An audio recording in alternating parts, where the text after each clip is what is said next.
Assalamualaikum warahmatullahi wabarakatuh.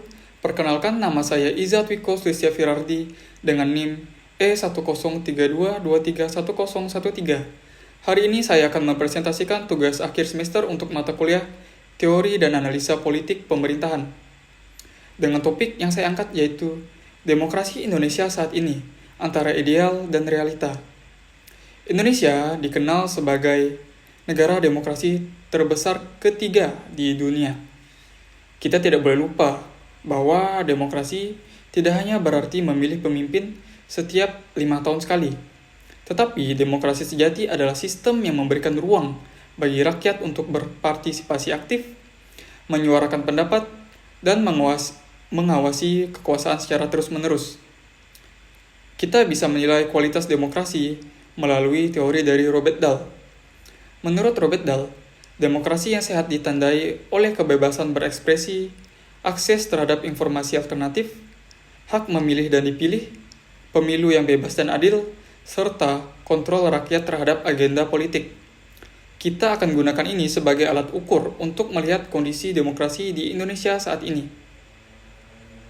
Secara sistem, Indonesia menganut demokrasi konstitusional. Kita memiliki pemilu langsung, sistem presidensial, dan multipartai.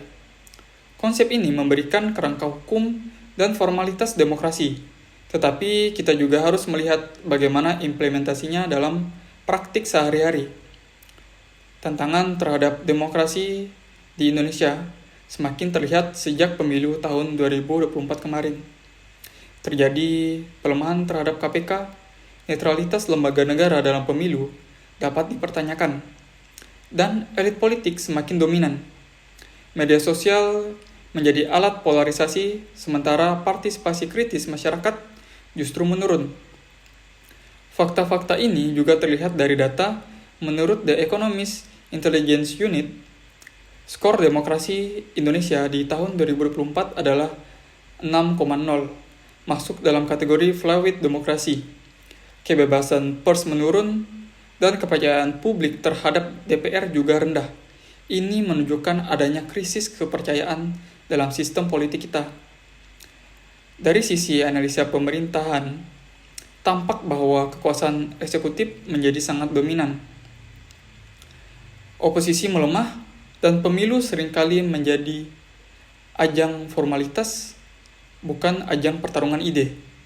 Kita masih terjebak dalam demokrasi prosedural dan belum mencapai demokrasi yang substantif.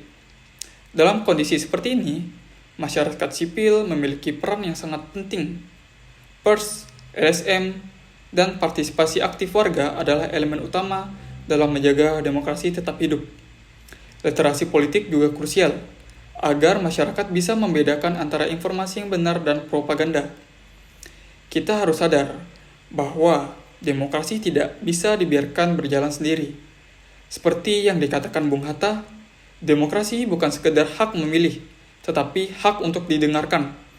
Artinya, kita semua punya tanggung jawab untuk terus terlibat dan mengawal proses demokratis ini. Maka dari itu, mari kita jaga demokrasi bersama dengan yang pertama, partisipasi aktif, kontrol sosial terhadap kekuasaan, dan pendidikan politik yang kritis.